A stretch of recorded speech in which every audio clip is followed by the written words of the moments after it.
I expect this to be one of my shorter reviews. This could be code 3 minutes long. I really don't know.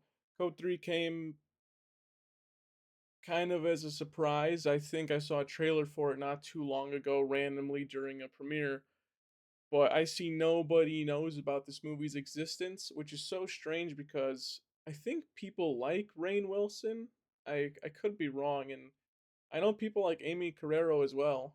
So well, where was the marketing for this movie? Where was anything for this movie? I'm not really sure, but I'm happy I got to watch it. It was it's a fine watch. I think people are over exaggerating how funny this movie is. I really wish it was funnier. The trailer felt so promising. Unfortunately, I don't know. When the movie is funny, it's like really funny, but when it's not, this movie's just kind of boring. They do a lot of weird fourth wall breaking. Rainn Wilson does it like maybe every 10 minutes in the movie, and it's not in an entertaining way, and it's not in any other way. I feel like if you're doing a comedy movie, make the fourth wall breaking funny. I just don't like fourth wall breaking in general.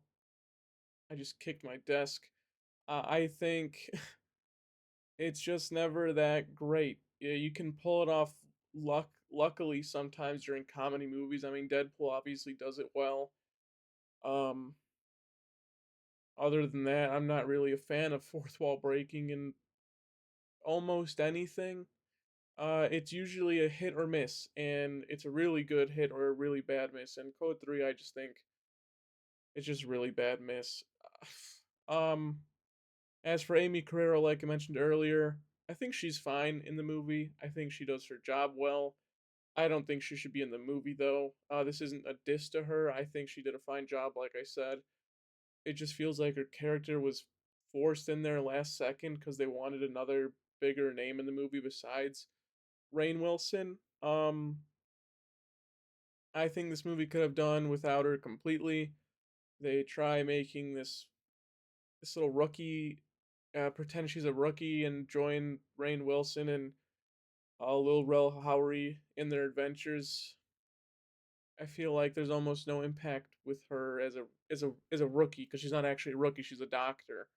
It just feels like she was just like another person in their ER truck. It just felt out of place.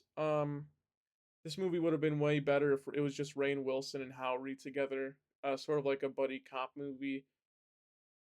I think their dynamic together was really funny. They were always good at bouncing off each other for jokes, and Amy Carrero was always just there.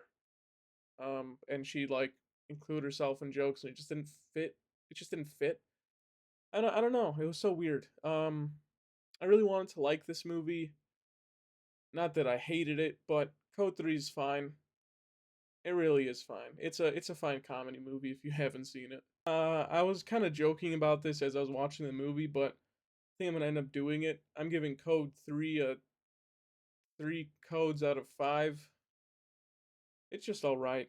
There's really nothing much about this movie that's special. Some of the jokes with Rainn Wilson and Howery going back and forth are pretty funny. Other than that, this movie tries a little bit too hard at saying "f you" to everybody, and it just doesn't really hit. Some of the Rob Riggle scenes are fine. He's a comedy legend. I guess he should have been in this movie more, but when he's in this movie, he's kind of irritating. He's supposed to be, but he's just irritating. Like I said, I just wanted more of Rainn Wilson and Howery going back and forth throughout the movie. If this movie was just a comedy, I think it would have been one of the better movies of the year. Unfortunately, they just tried too hard to go into other spaces that it just really doesn't hit. Code 3 is okay. If you haven't seen it, it's kind of long. I don't really recommend watching it, but it's a good like it's a good if you're sitting laying down in your bed movie. I don't know. Code 3's fine. No marketing for the movie. It's just okay.